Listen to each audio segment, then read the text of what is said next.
দখলদার ইউনূসকে নাম দিয়েছি জঙ্গির জাতির পিতা।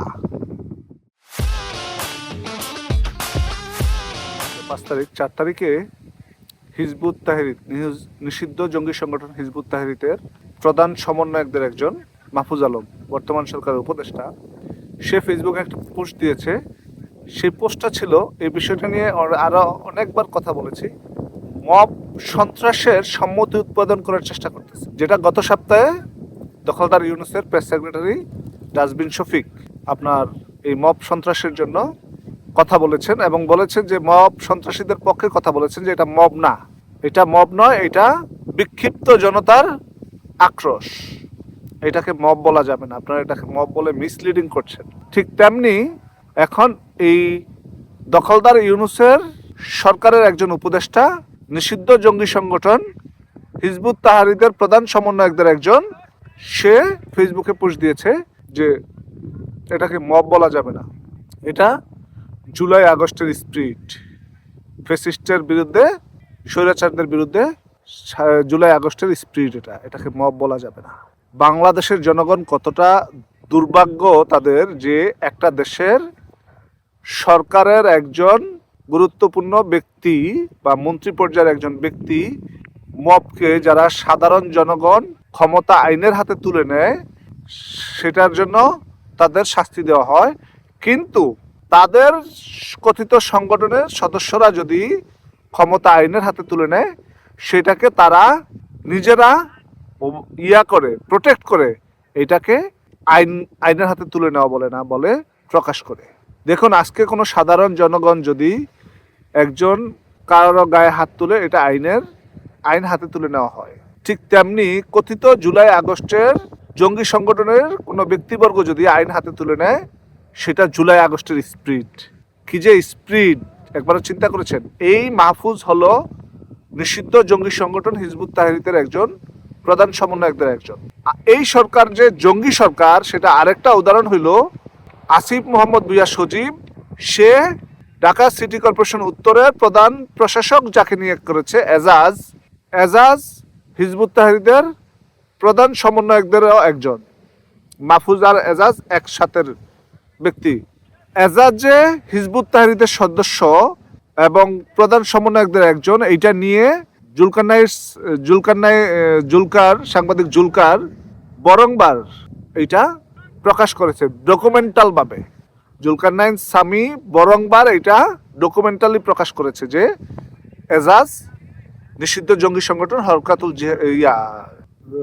নিষিদ্ধ জঙ্গি সংগঠনের একজন, হিজবুত তাহরিরের একজন সদস্য। এখন যেই দেশের সরকারে নিষিদ্ধ জঙ্গি সংগঠনের ব্যক্তিবর্গ থাকে, সেই দেশে জঙ্গিদের অভয়ারণ্য হয়ে গেছে, সেটা অস্বীকার করার কিছু নেই। আমরা এ কারণে দখলদার ইউনূসকে নাম দিয়েছি জঙ্গির জাতির পিতা, জঙ্গির জনক দখলদার ইউনূস। আজকে মব কালচার প্রতিষ্ঠিত করার জন্য মাহফুজ, ডাস্টবিন শফিক, হাসনাত, সার্জিস থেকে শুরু করে নাহিদ সহ এনসিপির এমন কোনো ব্যক্তিবর্গ নাই যে মবের পক্ষে কথা বলে নাই। দুঃখজনক হলেও সত্য যে তারা প্রতিটা ব্যক্তিবর্গ মবের পক্ষে কথা বলেছেন। তারা চাচ্ছেন মবটাকে প্রতিষ্ঠিত করার জন্য, কারণ এটা তাদের মূল হাতিয়ার। আজকে মব সন্ত্রাস করে মানুষ যেভাবে ক্ষতিগ্রস্ত হচ্ছে, মবের বিপক্ষে গেলেই আপনার জীবন শেষ। আপনার বিরুদ্ধে যদি মব সন্ত্রাস হয়, আপনার লাইফ শেষ, স্পট ডেড করে ফেলে তারা, যেটা আমাদের কুমিল্লার মুরাদনগরে হয়েছে আসিফের এলাকায়। এক ফ্যামিলি থেকে 3 জন, এরকম শয়ে ঘটনা 5ই আগস্টের পরে ঘটতেছে। এবং এই মবের পক্ষে সম্মতি উৎপাদন করার জন্য মাহফুজ যে পোস্টটা দিয়েছে, তার কিছু অংশ আমি আপনাদেরকে পরে শোনাই, আপনারা একটু শুনুন। সেটা হচ্ছে এরকম: জুলাই বিপ্লবী ছাত্র জনতা মব না, মব ভায়োলেন্স প্রতিরোধে দরকার ফেসিবাদ ব্যবস্থার বিলোপ। মানে মব ভায়োলেন্স ততক্ষণ পর্যন্ত থাকবে যতক্ষণ পর্যন্ত ফেসিবাদ থাকবে। আইনের শাসন, কার্যকর ও জবাবদিহিতামূলক গণতন্ত্র।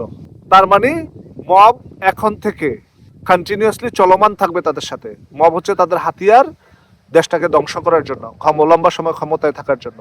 আপনি এখন মবের বিপক্ষে কথা বলেন, আমি এখন কথা বলতেছি, এমনও হইতে পারে যে আমার বাড়িতে গিয়ে হামলা চালিয়ে আমার বাড়ি ভেঙে ফেলছে, গুড়িয়ে দিয়েছে।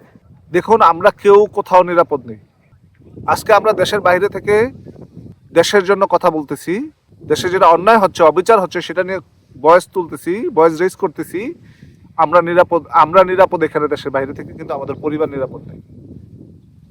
দখলদার ইউনূসের হাতে বাংলাদেশের সাধারণ জনগণ কেউ নিরাপদ নয়। যেই সরকারের গুরুত্বপূর্ণ ব্যক্তি, সে হচ্ছে মবের পক্ষে সাফাই গায়, প্রেস সেক্রেটারি ডাস্টবিন শফিক মবের পক্ষে সাফাই গায়, সিটি কর্পোরেশনে একজন জঙ্গি নিয়োগ দিয়েছে, তার সরকারের উপদেষ্টা একজন জঙ্গি। সেখানে আপনি কি চিন্তা করতে পারেন? কিছু চিন্তা করার নেই। আমার মনে হয় সর্বসংশ্লিষ্ট যে ব্যক্তিবর্গগণ আছেন, কেউই এখানে কোনো কিছু পাবেন না। ঠিক আছে, মবের বিপক্ষে থাকুন, দেশকে শক্তিশালী করার জন্য আওয়ামী লীগের পক্ষে থাকুন। জয় বাংলা, জয় বঙ্গ।